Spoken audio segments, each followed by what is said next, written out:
사도 바울은 악한 사람들과 속이는 사람들이 더 악해져가는 그 시대에 그러나 너는 배우고 확신한 일에 거하라 라고 명령합니다. 하나님의 감동으로 된 성경은 어려서부터 배워야 되고 그 말씀을 확고하게 확실히 붙잡으라고 말씀합니다. 그러면 어떻게 되냐? 그 성경이 우리를 각자를 교훈하고 책망하고 바르게 하고 의로 교육해서 온전하게 만드신다는 거예요. 할렐루야. 그리고 우리를 모든 선한 일을 할 수 있는 능력을 주신다는 거예요. 할렐루야. 여러분 놀랍지 않습니까? 이런 셀렉티브 스쿨 중에 이런 학교가 있으면 보내고 싶지 않으세요? 우리의 자녀들에게 우리 자녀들을 온전하게 하고 그리고 모든 선한 일을 행할 능력을 줄 만한 셀렉티브 학교가 있으면 길을 쓰고 가지 않겠습니까? 여러분 어떤 운동과 어떤 프로그램과 강의 중에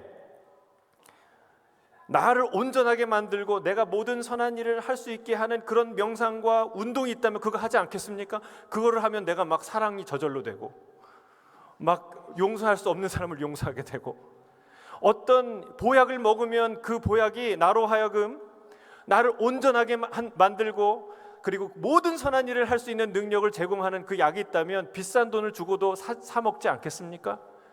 사 먹겠죠.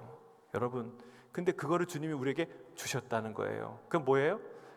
바로 우리 손에 있는 성경이에요. 할렐루야. 여러분 성경 한번 다 들어보세요. 여러분 우리가 이렇게 고백해야 돼요. 하나님의 축복이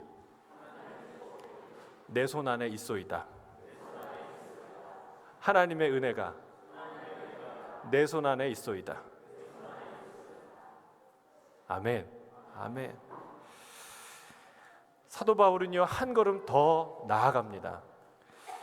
이 말씀을 전파하라는 거예요. 전파. 따라하겠습니다. 이 말씀을 전파하라. 때를 얻든지 못 얻든지 힘쓰라고 명령합니다. 왜 그렇습니까? 영적 전쟁은 메시지 전쟁이기 때문에 그렇습니다. 영적 전쟁은 메시지 전쟁이에요.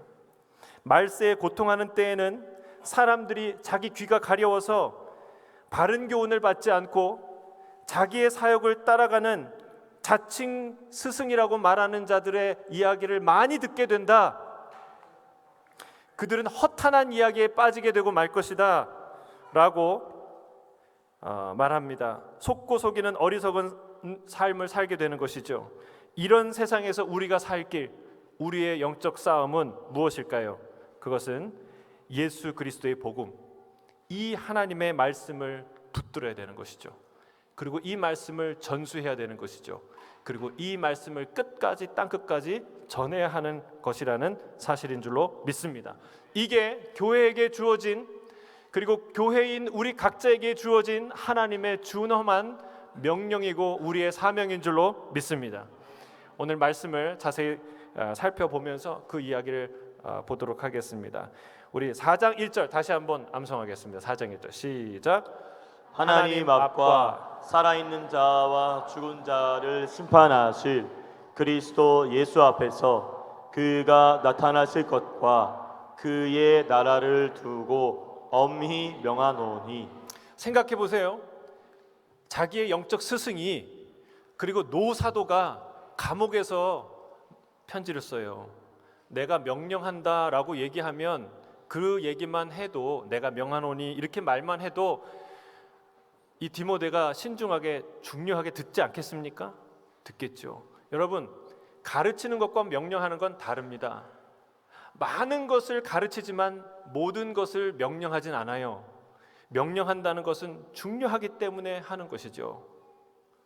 사도 바울이 노사도가 내가 명한다라고 얘기했을 때는 디모데가 바짝 긴장해서 들었을 거예요.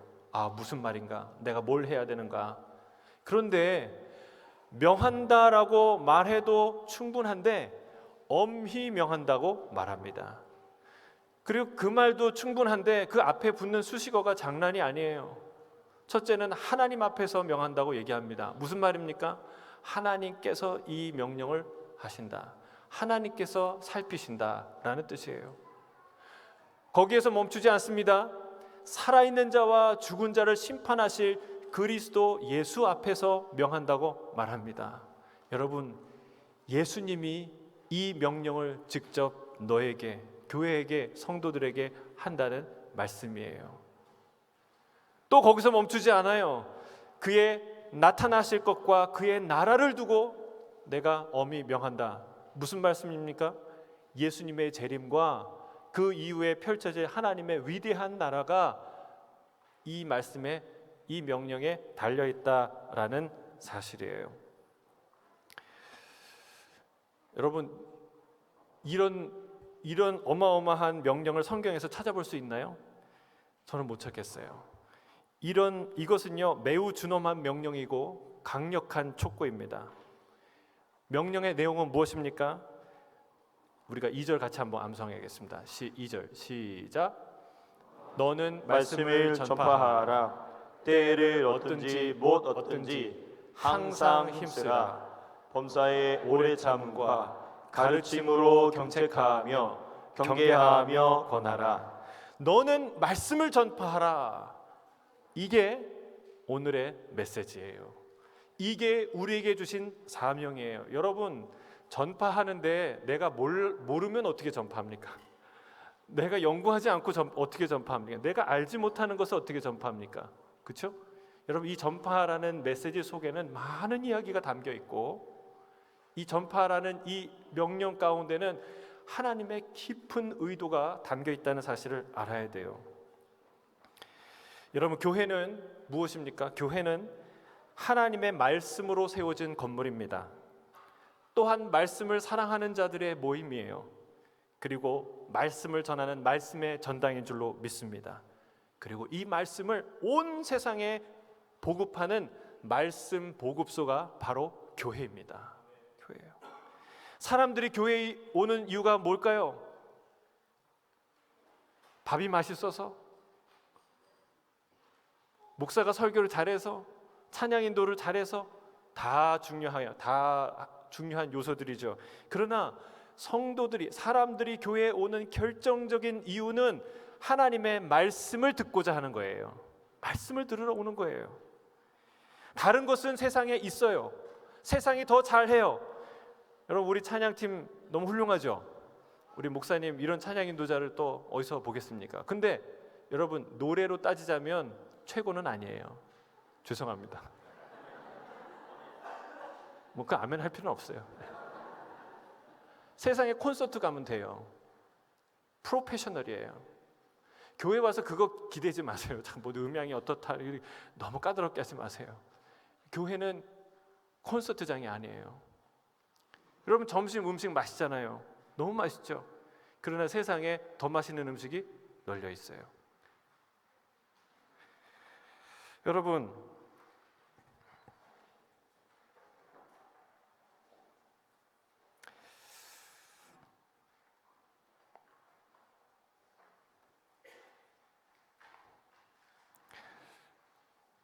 좋은 강의를 들으려면 세미나 가면 됩니다. 즐거운 모임 하려면 클럽 가면 되죠. 근데 교회는 그런 모임에서 찾을 수 없는 무엇인가가 있어야 되는데 그것이 바로 하나님의 말씀이라는 거예요. 사람들은 밥을 먹고 사는 것 같은데 그렇지 않습니다. 하나님의 말씀 먹고 삽니다. 예수님께서 광야에서 돌로 떡을 만들어 먹으라라고 시험 받을 때에 주님이 뭐라고 말씀하셨습니까?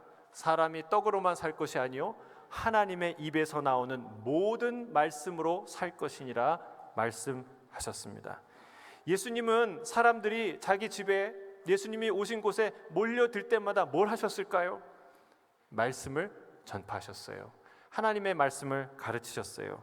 우리 마가복음 2장 1절에서 2절 우리 함께 읽도록 하겠습니다.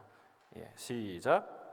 수일 후에 예수께서 다시 가버나움에 들어가시니 집에 계시다는 소문이 들린지라 많은 사람이 모여서 문 앞까지도 들어설 자리가 없게 되었는데 예수께서 그들에게 도를 말씀하시더니, 예수님이 전도 여행을 마치고 집에 들어와서 쉬시는데 그 얘기를 듣고 사람들이 구름대같이 몰려왔어요. 집에도 들어오고 집 문 밖에도 가득 찼어요. 예수님 뭐 하셨을까요? 물론 귀신도 쫓으시고 병자도 고치셨어요. 그러나 예수님이 가장 중요하게 한 일이 무엇이냐면 하나님의 도를, 하나님의 말씀을 가르쳤다는 사실입니다. 사람들은 예수님의 말씀을 들으러 모였고 주님은 아버지의 말씀을 들려주셨습니다. 교회가 일주일에 단 1시간 교회에 온 사람들에게 뭔가를 제공해야 된다면 그것은 단연코 하나님의 말씀입니다. 왜 그런가요? 말씀을 들어야 살기 때문에 그렇습니다. 하나님의 말씀을 들을 때 구원이 일어날 줄로 믿습니다. 죽어가던 영혼이 살아날 줄로 믿습니다. 구원에 이르는 참 지혜가 이 성경 말씀 안에 있다고 사도 바울은 우리에게 말하고 있습니다. 저는 그래서 우리 교회가 말씀으로 가득한 교회가 되기를 주의 이름으로 축복합니다. 그리고 여러분의 순이 말씀으로 가득한 순이 되기를 주의 이름으로 축복합니다. 빵집에 갔는데 빵이 없다면 다른 거 다 있는데 빵이 없어요. 병원에 갔는데 다른 거 다 있는데 의사가 없어요. 여러분, 이 독서 클럽을 갔는데 밥은 먹는데 책은 안 읽어요. 그러면 여러분, 말씀 없는 교회가 그와 같다는 거예요. 말씀이 풍성하지 않은 교회는 그와 같다는 것이죠. 우리 순원들을 살리는 것은 다름이 아니라 말씀입니다. 사람들이 밥 먹으러 오는 것 같고 재밌는 얘기 나누러 오는 것 같지만 실상은 교회와 순에서 말씀으로 채워지지 않으면 교회에 다시 올 이유를 상실하게 되고 만다는 사실입니다. 그래서 순장님들은 이렇게 생각해야 돼요. 순원들이 잘 안 온다 그러면 야, 내가 싫어서 안 오는구나 이렇게 생각하시면 안 돼요. 내가 인격적으로 모자라거나 수준이 떨어져서 안 오는, 이게 아니라 우리 순에 말씀이 충만하지 않아서 안 오는구나 라고 생각하셔서 그 부분을 분발하고 함께 기도해야 돼요. 근데 여러분, 우리가 이런 착각이 있어요. 말씀 나누는 건 딱딱하다, 왜 말씀만 나누냐, 이렇게 말씀하시는 분이 있어요. 그건 착각이에요. 천국이 무료한 일들로 무료한 시간으로 가득 찰 것이다 라고 생각하는 착각만큼 위대한 착각이에요. 여러분, 우리 친구들과 사람들과 만나서 운동, 음식, 주식 투자, 골프 뭐 이런 얘기를 그냥 밤새도록 하지 않습니까? 아니에요? 그런 얘기 시간이 가진 줄도 모르고 얘기를 해요. 그런데 여러분, 하나님의 말씀이 왜 그렇게 얘기되어지지 못한다는 사실이에요. 여러분, 예수님께 하나님의 말씀을 들은 사람은요, 지루한 사람이 없었어요. 지루한 사람이.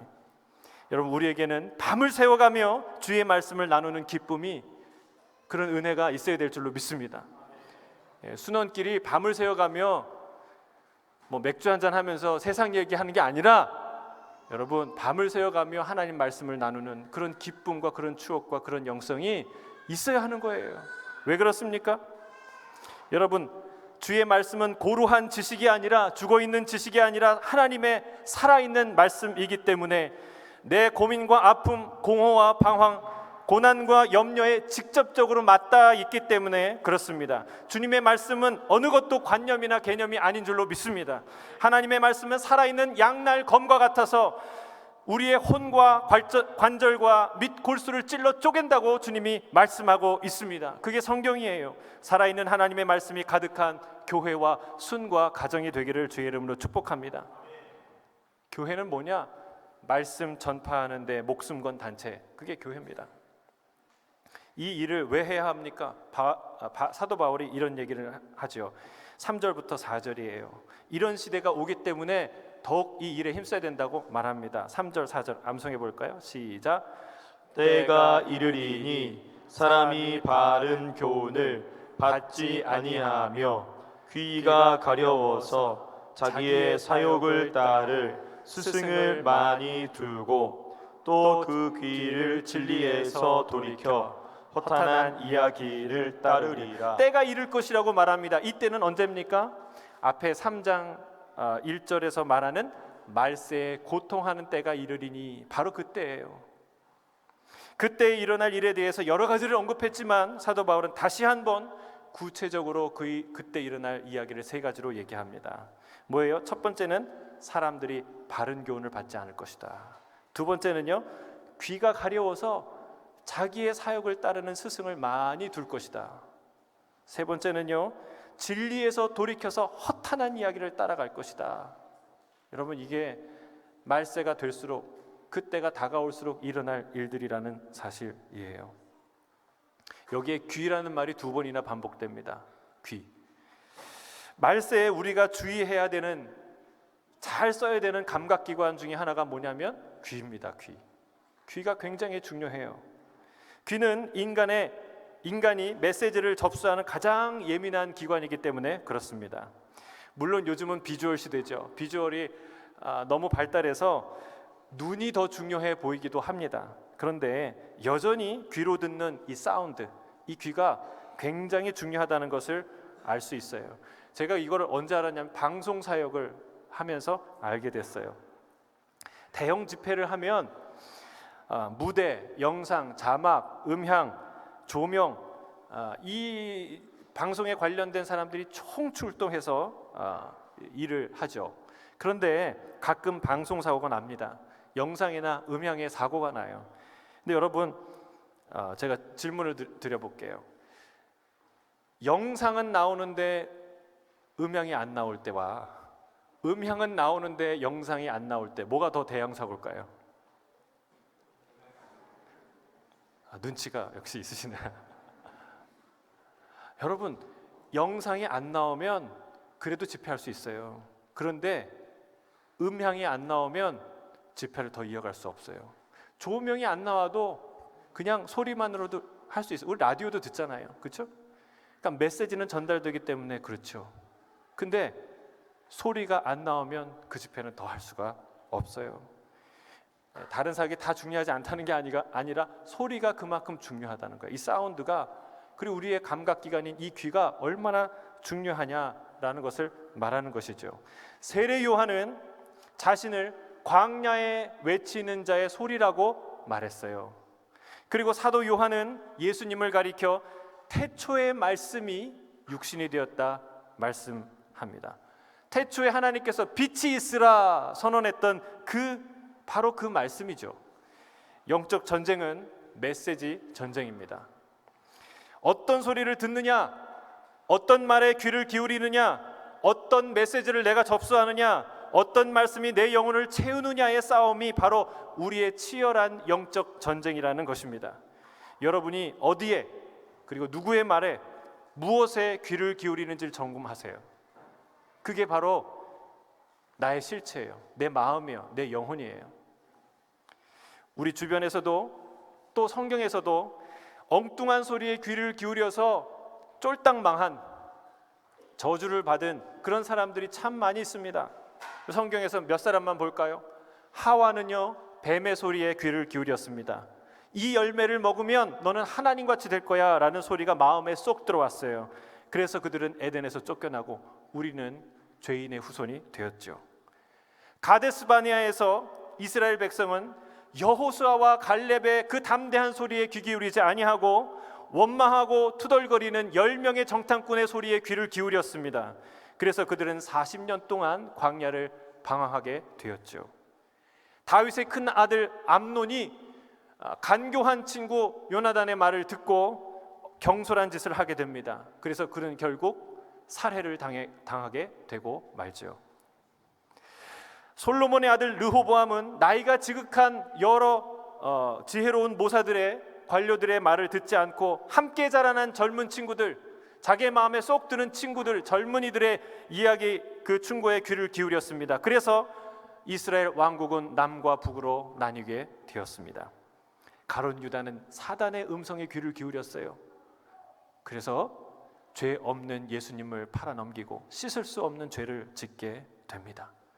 여러분, 이런 예는 너무나 많아요. 기억하세요. 여러분이 접수한 메시지가 여러분과 여러분의 인생을 바꾼다는 거예요. 문제는 점점 말세에 다가갈수록 사람들이 바른 교훈을 받지 아니하고 진리에서 떠난다는 겁니다. 귀가 가려워서 자기 귀를 긁어줄, 시원하게 해줄 사람들의 이야기를 많이 듣는다는 것이죠. 여러분, 좀 생각을 해보세요. 과연 이 사람이 자기의 사욕을 따르는 사람이라는 걸 안다면 우리가 그 사람의 이야기를 듣겠습니까? 허탄한 이야기를 따라간다고 그러는데 이게 허탄한 이야기라는 것을 알면 그 이야기를 따르겠습니까? 허탄한 이야기를 허탄한 이야기처럼 안 들리고 사욕을 따라가는 그 사람들의 이야기가 사욕을 따라가는 사람들의 이야기처럼 안 들린다는 거예요. 그러니까 우리가 그 길을 가는 것이죠. 여러분, 놀랍게도 갈수록 그런 일이 갈수록 더 깊고 광범위하게 일어난다고 성경은 말하고 있습니다. 근데 여러분 중에 나는 그럴 리 없어, 나는 똑똑하거든, 교육을 받았거든, 깨어있는 시민이거든, 이렇게 생각하는 사람일수록 더 위험합니다. 내가 혹시 그러지 않을까? 내가 엉뚱한 이야기를 듣고 있지 않을까? 내가 그 길을 가지 않을까? 생각하는 사람이야말로 그래야 냉철한 분별력을 사용할 수 있기 때문에 그렇습니다. 사랑하는 성도 여러분, 가만 들어와서 몰래 속이는 이 자들을 조심하십시오. 분별해내십시오. 사도 바울은 그것을 경고합니다. 절대 이것은 소수와 다수의 문제가 아닙니다. 여러분, 가만히 몰래 들어와서 하는 것은 수가 적은 이단의 말만 얘기하는 것 같은데 그렇지 않습니다. 여러분, 엘리야 시대를 보세요.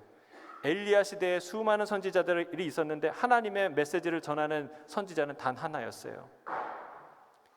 수천 명의 선지자와 제자들이 누구의 이름으로 예언했습니까? 바알과 아세라의 이름으로 예언했어요.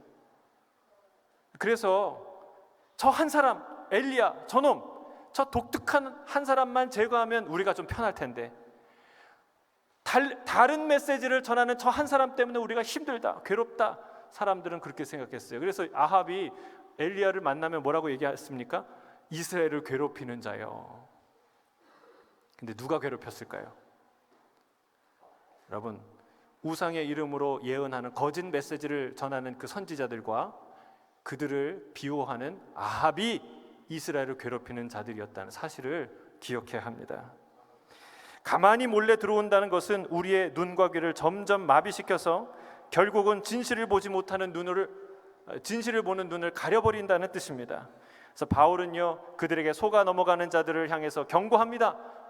속아 넘어가는 자들, 그들은 죄를 중히 지고 여러 가지 자기 욕심에 끌림 받으여 항상 배우나 끝내 진리의 지식에 이를 수 없다라고 경고합니다.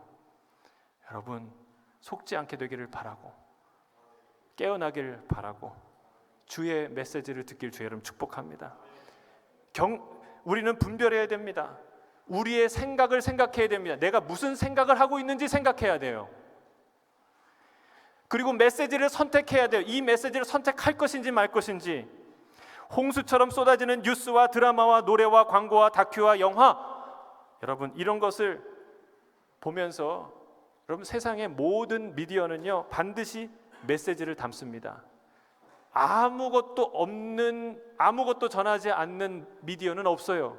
누군가의 목소리, 누군가의 메시지를 전하고 있습니다. 그런데 매일매일 세상의 메시지의 세례를 받으면서 인터넷으로, 핸드폰으로, 영화로, 수시로 세상의 메시지의 세례를 받으면서 나는 세속에 물들지 않을 수 있어, 나는 세속에 물들지 않는 주님의 자녀야 라고 말하는 사람은 어떤 사람일까요? 어리석은 사람이죠. 일명 요즘 말로 정신승리죠. 정신승리. 매일 내가 세상의 메시지에 세례받으면서 나는 주의 말씀을 듣는 사람이야, 주의 말씀을 따라가는 사람이야 라고 말할 수 없다는 것이죠. 하늘 백성은 하늘의 메시지를 듣고 삽니다. 우리는 세상 속에 사는 하나님의 백성인 줄로 믿습니다.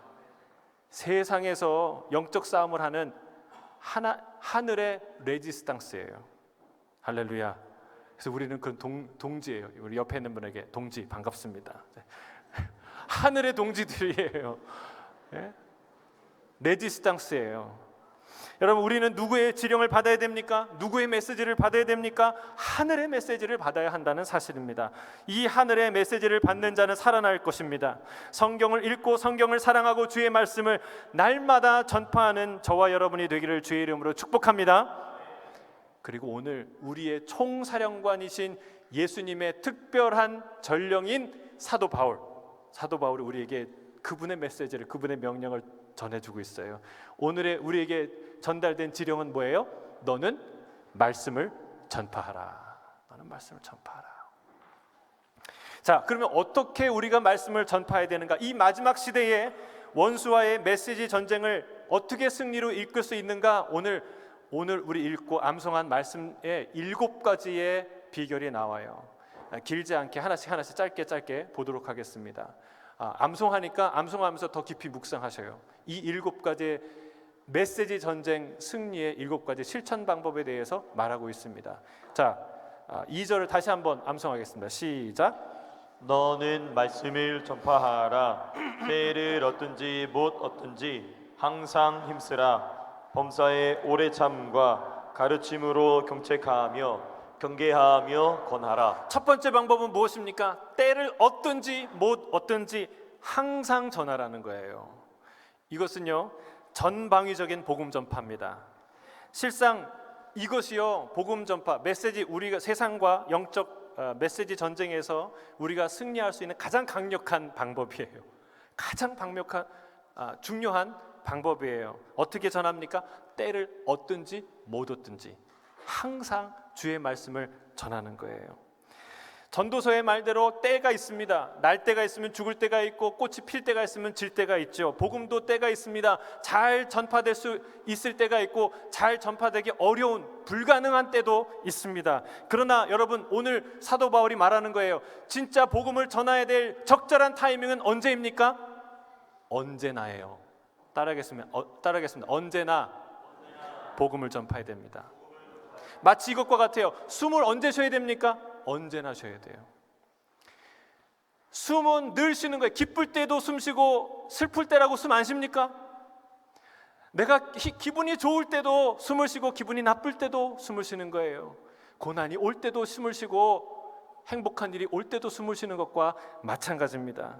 여러분, 우리는 언제나 항상 말씀을 전파해야 될 줄로 믿습니다. 신명기 6장에서 뭐라고 말씀합니까? 하나님의 말씀을 너는 집에 앉았을 때든지 길을 갈 때든지 누워있을 때든지 일어날 때든지 항상 이 말씀을 가르치고 강론하라고 주님이 우리에게 명령하십니다.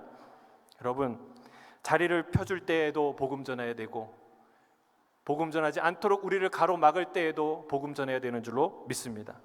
일명 무대뽀 정신이라고 그죠? 무대뽀 정신. 우리가 항상 주의 말씀을 전하고 끊임없이 이 일을 밀고 나가야 될 줄로 믿습니다. 두 번째는 뭐예요? 오래 참음과 가르침으로. 범사의 오래 참음과 가르침으로. 여러분, 오래 참음과 가르침이 상관관계가 있나요? 있어요. 뭔가 하나 가르쳐 보려면요, 한 번 얘기해서 쏙 알아듣는다? 쉽지 않은 일이에요. 가르침은 지속적으로 반복적으로 해야 되기 때문에 그렇습니다. 나는 한 번만 가르쳐도 다 알아듣습니다 라고 생각하는 사람은요, 착각일 가능성이 매우 높아요. 예수님도 제자들을 가르치지 않습니까? 인자가 고난을 받고 죽고 사흘 만에 살아나야 된다. 이것을 몇 번을 가르칩니까? 적어도 3번. 그 이상 가르쳤을 거예요. 그럼에도 불구하고 제자들이 깨닫습니까? 못 깨달아요. 너는 세상의 사람들과 다르게 겸손해야 된다. 아이처럼 겸손해야 된다. 그게 큰 사람이다. 아무리 가르쳐도요, 우리는 어떤 사람이 리더예요? 높은 자리에 있는 사람, 많은 권력을 가진 사람. 여러분, 예수님이 돌아가시기 직전에 제자들은 누가 크냐고 싸웠어요. 몇 번을 얘기해서 우리가 한 2번, 3번 들었으니까 내가 알아들었어. 여러분, 어린 반푼어치도 없는 얘기예요. 우리는 끊임없이 오래 참음으로 나 자신을 가르치든 남을 가르치든 우리의 자녀를 가르치든 오래 참음으로 가르쳐야 한다고 말하는 거예요. 실망하지 않고 여러분, 실망하고 인내 못하면 포기하고 맙니다. 거기서 말씀 전파는 끝나는 거예요. 우리의 말씀 전파의 영적 전쟁은요, 메시지 전쟁은요, 포기하지 않는 거예요. 인내하는 거예요. 끝까지 하는 거예요. 세 번째, 경책하고 경계하고 권해야 됩니다. 왜 이 3번이나 비슷한 말을 말할까요? 앞에 오래 참음으로 가르치라는 말에는요, 포인트가 오래 참음에 있어요. 근데 여기에는요, 끊임없이 도전하고 격려하고 권하라는 거예요. 반복적으로 하라는 것이죠. 이 말은 야단치고 윽박지르고 강요하라는 뜻이 아닙니다. 끊임없이 하나님의 말씀을 전하고 권면하라는 거예요. 이게 무슨 힘이 되겠어? 이 말 듣는다고 누가 살아나겠어? 아니에요. 끊임없이 하나님 말씀으로 도전하라는 거예요. 끊임없이 하나님 말씀으로 일깨우라는 거예요. 여러분, 그러면 언젠가는 그 메시지가 접수되는 날이 있을 거라는 사실이에요. 자, 세 번째, 네 번째, 다섯 번째, 여섯 번째, 일곱째는요 5절에 있어요. 5절 우리 같이 같이 암송하겠습니다. 시작. 그러나 너는 모든 일에 신중하여 고난을 받으며 전도자의 일을 하며 내 직무를 다하라. 네 번째는요 모든 일에 신중하라고 말합니다. 이 신중하라는 말은요 정신 차리라는 거예요. 깨어 있으라, 자제하라라는 말이죠. 예수님은 말세에 관한 가르침에서 반복적으로 우리에게 주신 메시지가 있어요. 깨어 있으라는 것이죠. 깨어 있지 않고 졸고 자면 어떻게 말씀을 전합니까? 말씀을 전하지 않는 이유가 뭐예요? 영적으로 잠들었기 때문에 그렇습니다. 우리가 깨어 있어야 돼요. 더 바이블을 하는 이유가 무엇입니까? 우리 스스로 영적으로 깨어나기 위해서 하는 거예요. 여러분, 더 바이블을 하면서 깨어나길 주의 이름으로 축복합니다. 우리가 깨어 있어야 말씀을 전할 수 있어요. 잠든 교회는 깨어나야 됩니다. 스스로 일깨워야 합니다. 큐티로, 암송으로, 예배로, 기도로 매일매일 스스로를 깨우는 저와 여러분이 되길 주의 이름으로 축복합니다. 다섯 번째는 뭐예요? 고난을 받으며, 고난을 받아야 합니다. 고난을 두려워하면 말씀 전파할 수 있을까요? 없을까요? 있을까요? 없을까요? 없어요. 절대 없어요. 고난을 각오해야 돼요. 고난을, 말씀과 함께 어떤 고난이든 내가 받을 수 있다라는 각오를 해야 됩니다. 그럴 가치가 있다고 생각해야 됩니다. 예전에 우리 그 이라크에서 순교한 고 김선일 우리 선교사님 돌아가실 때 수많은 언론에서 왜 가지 말라는 곳에 갔고 왜 하지 말라는 일을 했냐, 이렇게 수많은 언론들이 비난하는 것을 들었어요. 심지어는 교계에서도 그런 말을 하는 것을 들었어요. 제가 그 얘기를 들을 때 너무 가슴이 아팠어요. 여러분, 그 말을 하는 사람은 교회사를 모르는 거예요. 선교가 무엇인지 모르는 거예요. 우리가 받은 은혜, 특히 이 조선 땅에 왔던 그 선교사의 행적을 모르는 거예요. 여러분, 복음은요 갈 수 없는 땅을 가서 전한 것이고 할 수 없는 일을 하면서 전한 것이고 만날 수 없는 사람을 가서 만난 것이 복음이에요. 선교의 역사예요. 여러분, 복음 전파와 선교는 순교의 각오로 열정을 불태운 선교사님들의 땀과 피로 이어져 온 역사인 줄로 믿습니다. 갈 수 없는 곳을 가고 만날 수 없는 자들을 만나는 것이 선교인 줄로 믿습니다. 고난을 각오하지 않는 그 순간 복음은 다리를 잃어버린 병사처럼 그 자리에 주저앉게 되고 마는 것이죠. 여러분, 복음은 여기에 머물러 있으면, 시드니에 머물러 있으면 안 돼요. 멜버른도 가야 되고 아들레이도 가야 되고 퍼스도 가야 되고 인도네시아도 가야 되고 캄보디아도 가야 되고 베트남도 가야 돼요. 주저앉아 있지 않기를 바랍니다. 우리가 고난을 두려워하면 주저앉게 된다는 사실이에요. 자, 여섯 번째는 무엇입니까? 전도자의 일을 하며. 구체적인 역할이 뭐냐? 너의 사명이 뭐냐? 전도자라는 거예요. 너의 역할, 내 일은 전도자의 일이다 라고 말합니다. 물론 이것은 디모데, 그 당시 목회자였던 디모데에게 해당되는 말이죠. 그러나 반드시 그렇지만은 않습니다. 우리는 누구나 말씀을 배우고 말씀을 가르치고 말씀을 전해야 될 줄로 믿습니다. 저는 예수 따라가는 교회 담임 목사예요. 감사해요. 기쁘고 그리고 자랑스럽게 생각해요.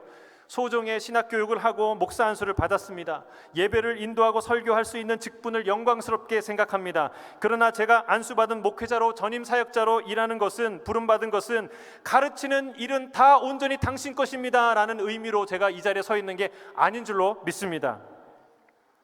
아멘이 없으세요? 여러분, 우리 모두가 전도자라는 사실을 깨달아야 돼요. 두세 사람이 모인 곳에 내가 함께 한다고 했어요. 여러분 가정에서 누가 예배를 인도하겠습니까? 여러분 회사에서 누가 예배를 인도하겠습니까? 누가 말씀을 전파하겠습니까? 여러분, 두세 사람이 모인 그곳은 교회예요. 그 교회의 리더를 누가 해야 되겠습니까? 저와 여러분이, 우리 모두가 해야 되지 않겠습니까? 저는 여러분이 말씀 전도자로 세워지기를 주의 이름으로 축복합니다. 가정에서, 교회에서, 직장에서, 순에서 그 일을 감당하세요. 그리고 그 일을 준비하세요. 그 일을 순종하세요. 저는 여러분이 그 일을 할 수 있도록 돕는 코치와 같은 역할을 하는 것이죠. 마지막 7제입니다. 내 직무를 다하라. 이 말은요, 그 임무를 완수하라는 거예요. 완수, 미션 컴플릿. 너의 직무를 다하라. 이 말씀은 사실 다음 주에 우리가 볼 6절부터 8절의 그 내용이 더 잘 묘사되어 있죠. 바울은 나는 선한 싸움을 싸우고 나의 달려갈 길을 마쳤다고 고백합니다. 말씀 전파는 끝까지 해야 될 일인 줄로 믿습니다. 나의 레이스가 끝나는 날까지, 다음 주자에게 바통을 넘겨주는 그날까지 멈추지 않고 달려가야 될 줄로 믿습니다. 우리 공집사님 아버님이 그 목사님이셨잖아요. 근데 아프실 때 제가 그 얘기 들었어요. 우리 공집사님 두 분이죠. 예. 공지현 집사님 아버님 목사님이셨잖아요. 아프실 때 병원에서요, 그 혼수 상태에서도요, 간호사들한테 설교하셨대요. 간호사님들 데리고 설교하셨어요. 제가 그 얘기를 듣고 참 감동적이었어요. 여러분, 목회자만 아니라 우리는 설교해야 됩니다.